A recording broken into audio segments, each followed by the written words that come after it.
Diwan. In Islamic societies, a central finance department, chief administrative office, or regional governing body, a chief treasury official, finance minister, or prime minister in some Indian states. Caution. To be very careful, great care and attention. Pacify. To cause someone who is angry or upset to be calm and satisfied. Treasury, the funds or revenue of a state, institution, or society. Primarily, mainly. Inspect, to look at something or someone carefully in order to discover information, especially about their quality or condition. Come into effect, to become official, to become valid, started to apply. On 12 August 1765, the East India Company becomes the Diwan. This was done by the Mughal Emperor. And what it means to be a Diwan.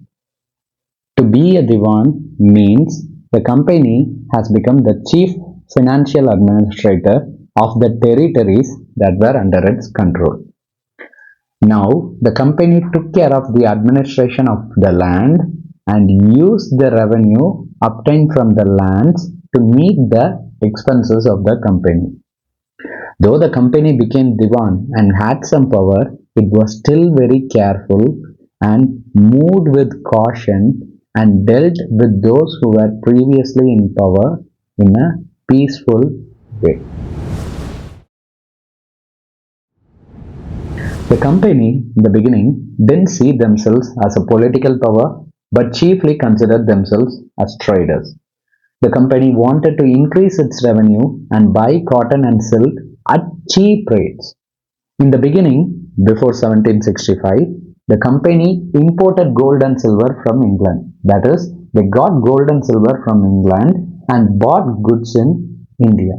But after becoming the Diwan, the company was able to make enough money from the revenue collected from Bengal, and they used this money to buy goods and they exported them to England. That is, they no longer needed money from England to buy goods in India. They were able to get money from the revenue collected and they bought goods in India and now they exported them to England.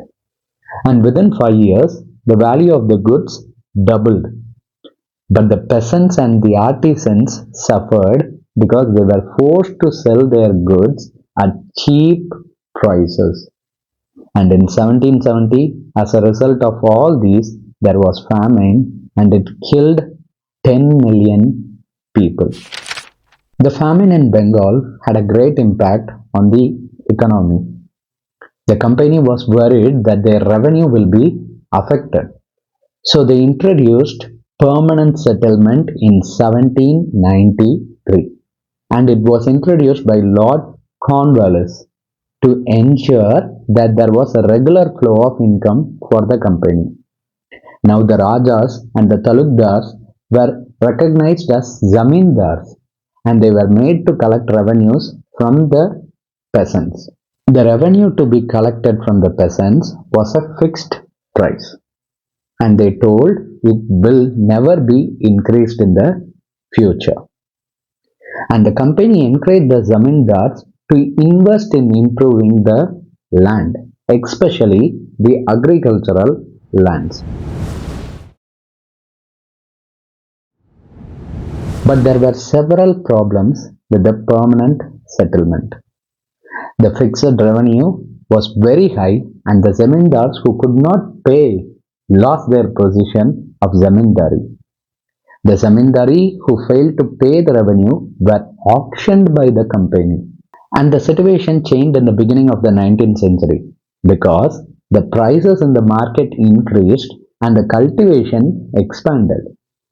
However, the company could not benefit from any of these because, as we saw earlier, there was a fixed revenue. Okay, so the revenue was not increased, though the prices in the market got increased and the cultivation expanded. Because under the permanent settlement, they decided to have a fixed revenue and never change it in the future. So even though the prices increased, the revenue collected was just the same. And another problem was the zamindars never showed any interest in improving the land as the company expected. And the cultivators found the entire system to be very oppressive because the rent paid by the cultivators to the zamindar was very high and the rights on land was very insecure. No one would know when that land will be taken away from them. The cultivators had to loan money from the money lender, which could never be paid back because it was so high. And as a result of it, the cultivator had to be evicted from that land. The cultivator is not able to pay the loan that he had taken. He will be evicted from the land. Evicted means he will be sent out of the land. And this is why the land rights of the cultivator were insecure. The zamindars could evict them at any moment from the land that they had cultivated for many generations.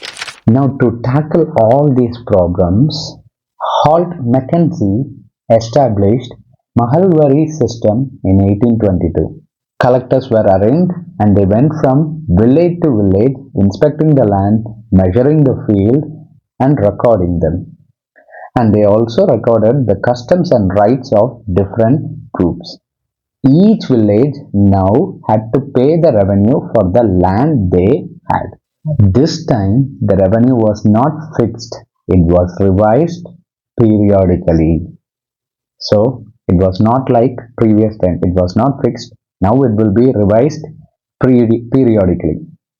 And the headman was responsible for collecting the revenue and paying it to the company. Thank you.